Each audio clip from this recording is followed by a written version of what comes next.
I think we're usually the other side. I don't know. Hi. Hey, happy Monday. Happy Monday. It's Christmas time. November 29th and a bitterly cold 85 degrees this morning. Yeah, I'm wearing a flannel, but I think I'm going to lose it pretty soon. You see my little gingerbread guy? So I have this thing at Christmas time. Like, I eat gingerbread cookies for breakfast every morning.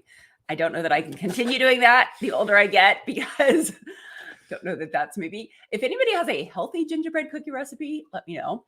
But I haven't made any yet. So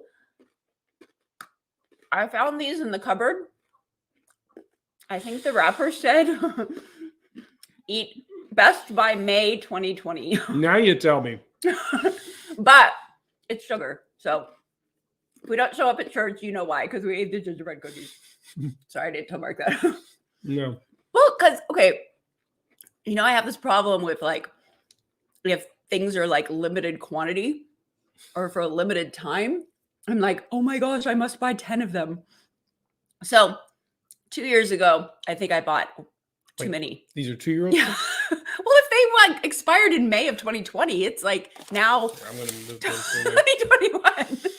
So yeah, I think they were 2 years ago that I got them at Christmas. Hey, good morning, Scott. Scott is Anyway. down in Texas where it is flannel season. It is. Don't they make cookies with kale? They probably do. Yeah. Oh, Kale cookies. probably. Okay, I'm going to have to invest in that, but these actually aren't that bad. So Thanksgiving weekend. I have a Christmas mug. We pulled out our Christmas decorations, as you might be able to see behind us. Yay! The stockings were hung by the chimney with care. And we should give a little word here. The Christmas tree you see behind us. This is our.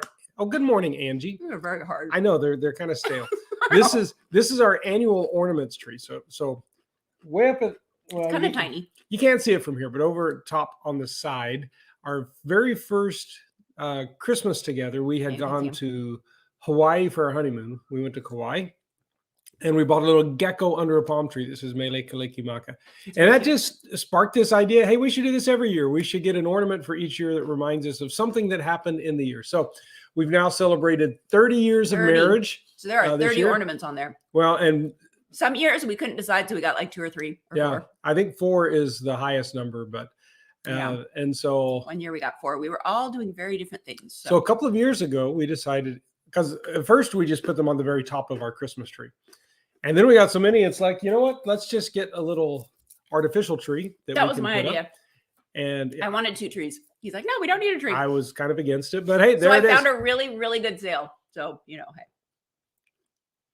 Oh, wow. That's amazing. Angie is also on YouTube. Usually Scott is the only one commenting on YouTube. Now we have Angie and Scott, 2 YouTubers on Facebook, and apparently only 1 person watching. So I don't know. So someone has disappeared. Goodbye, Scott or Angie, whoever left. But anyway, it doesn't really bother us because I'm really good at talking to myself. One of my favorite ones. Let's see. Move your shoulder the other way just a little bit. You can barely see at the bottom of the tree. There's a stick of butter. It's a stick of butter. And so that was one of our 2020 ornaments. And the idea is butter luck next year. That was kind of funny. Anyway, I think it was a pun. I think Logan just found the stick of butter and we decided to use it. It was cute. And Miranda came up with the pun. So actually, that was the year we're probably on 4 that year. 2020 was a big year for us. We had 2 graduations, 1 graduation. 1 graduation and a wedding. That was like 2 for 1 person. I was getting confused. Cassidy graduated from college. Yay. Cassidy got married. She got married. And we had to say goodbye to Bailey. We had to say goodbye to our puppy. So yeah, our puppy died. We have a puppy remembrance ornament. And we also have a, stick of butter because, hey, butter luck in the future. And okay, this is getting really boring. I'm sorry. We're just chatting. Let's switch gears just a little bit. So it was Thanksgiving. It was a great Thanksgiving. And since these gingerbread cookies are stale, I think you need to make some new ones. And here's what I'm going to say. If Jill makes some gingerbread cookies, I will bring them tomorrow because our staff is having Haul Out the Holly Day. Haul out the holly. That is my favorite Christmas song. So we're going to be. I wonder if I dipped it in. Scott said he's going to have to let himself out instead of another joke. So, okay, we're done with the butter jokes. Promise.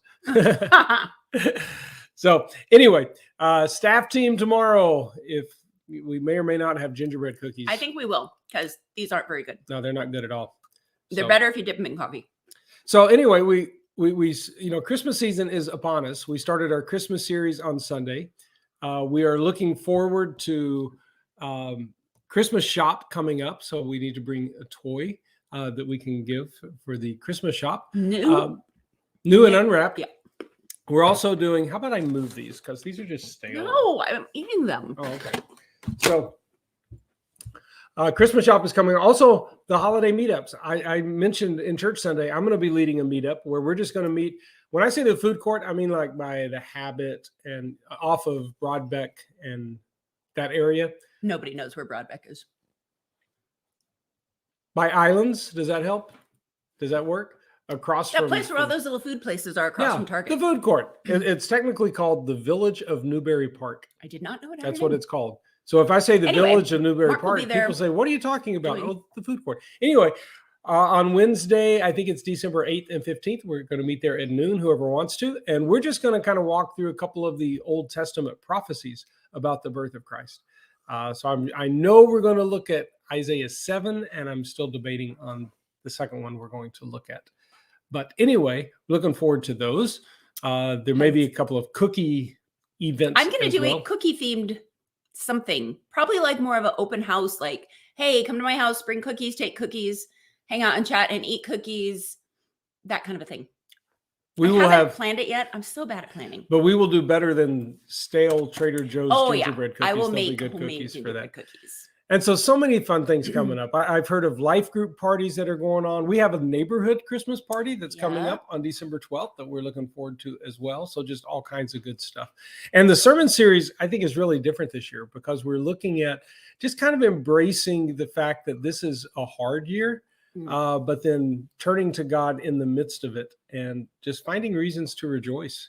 So we're going to talk a little bit about lament, which is an unusual thing to talk about at Christmas, but I think it's very significant because what does lament mean? Well, the simple definition that I like is that lament is a prayer in pain that leads to trust. Which doesn't necessarily have to be like your life is terrible. It could be, you're praying for people and you're lamenting to God, like pouring out your heart before God, and then that leads to trust. Is that what you're saying? Yeah. So yeah, and well, I'll talk about this more Sunday, but you look through the book of Psalms, there are many different types of lament song, everything from lamenting the sin in my own life to lamenting circumstances that are happening to me, lamenting that my enemies are trying to kill me. Those are all. And lamenting would require just a conversation with God and a relationship, where you're actually communicating. That's the word. Well, and relationship is with God is, I think, right at the core of it, because really lament is a way of saying, God, I know you're good and I know you're loving, and somehow this is still happening in my life. So I'm going to turn to you because I know it's not supposed to be this way, and I know you love me. And for whatever reason you're not responding the way I want you to right now, but I'm going to come to you and trust. And I have enough of a relationship with you that I'm even comfortable complaining a little bit. Angie just made a good comment that lament is not grumbling. That's one extreme of, and there's a biblical word of murmuring. We don't say murmur a whole lot, but that's funny. But in the Bible, people murmured a lot. So if the one extreme is murmuring and the other extreme is just kind of happy-go-lucky, pretend like there's nothing wrong. I think those are both extremes. I think lament is kind of a middle ground in there, where it's embracing, things aren't the way they're supposed to be, but it's not giving in to despair. It's a way of just saying, okay, things are hard, but I'm going to intentionally turn to God in the midst of this. So actually this Sunday, we're going to walk through a Psalm of Lament and just look at the different, steps. I don't know, that doesn't sound like the right word. The different aspects of a prayer or a song of lament.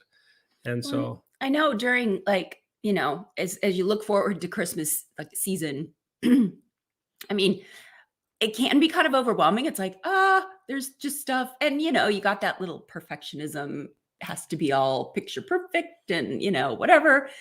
But I know for me, I want to spend time just to be still.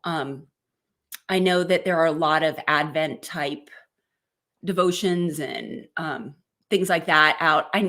There was one I really wanted to do, and I can't remember what it was, but I'm going to research that today and figure that out. But just to intentionally spend time focusing on God, because it is easy to get caught up in all the stuff of the holidays, the stuff. cookies and the getting together, and that, you're doing all this extra stuff, you're decorating and you're cleaning and you're making stuff. And it's not just life as normal, because it's life as normal plus all this extra stuff.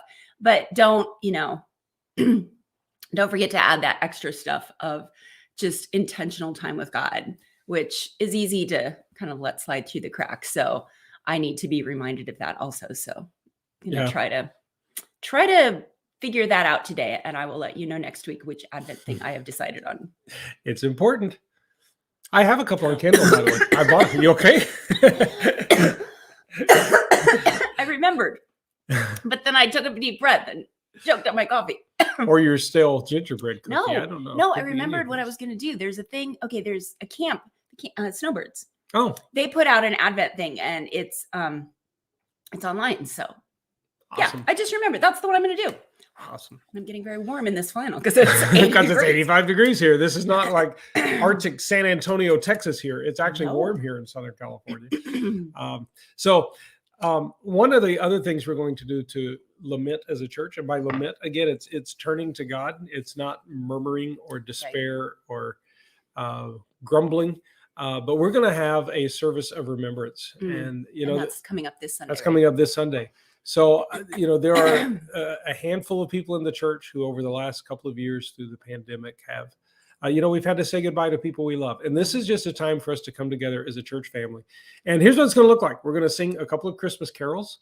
We're going to do some responsive readings where, just reader and response going straight through scripture, which I think is going to be a good time. We're going to sing, I think Carlos has a song he wants to introduce at that as well. And then we're going to just call the name of each person that we are remembering, and the families will come forward and receive a little gift or a flower or something to just to remember, to acknowledge and remember. Yeah. And then we'll have a very short devotional, and then of course we'll end with one more Christmas carol. So that's what the service of remembrance is going to be like. And I think it's I don't see this being a huge thing. I think it's going to be a small, kind of intimate gathering. And it's in the afternoon. Yeah, it's at 4:00. 4:00 next. And we're doing an English one at 4 and a Spanish one at 6 because we wanted to do two separate ones. Because you want to understand in your heart language. Yeah. And by the way, a lot of people in our Spanish-speaking ministry in Nueva Vida, they experienced a lot of loss in their families, but a lot of it was, relatives that are not in the U.S. Yeah. And I know this has been a very difficult time for a lot of people in Nueva Vida. So this is a good example of lament. It's turning to God in the sad times. It's turning to God, as we're calling in the series, turning to God in a blue Christmas. Doesn't necessarily mean we're having a blue Christmas. Just but there are parts of it that are hard. Because life is not always just up. You can't spend the entire Christmas season. Yay! I mean, you could, but then it wouldn't be real because life has ups and downs, and so. Well, and as we saw Sunday, the Christmas story in Scripture is like that too. I mean, there were certainly hardships the Christmas and poverty story wasn't and Roman oppression, and it's prophesied to people in exile. I mean, all these things were. Really, Jesus was born into a very needy world, a world that needed a savior because things were hard and things were difficult. So anyway, that's what's coming up. We are so excited to just see how the Lord's going to work and to see how many stale gingerbread cookies Jill can eat through the holiday season. Hopefully we'll have some better ones by the end of the day. If I soak it in the coffee, it gets kind of... The coffee gets hard. That's what No, it gets better. Okay. Well, hey, we're going to sign off for now. Thank you all for joining in and enjoying some time and watching us eat cookies. I think I have 2 more boxes of these if anybody wants to. If anyone likes hard, stale gingerbread cookies, we've got extra. I've gotten better. I don't buy 10 boxes of cookies every year. So it's because we're still eating the 10 from 2 years ago. Wow. Okay. I have issues. I'm sorry. All right. But yay. Well, goodbye, everyone. Bye. Have a great week. Have a great Monday and a great week. We'll see you soon.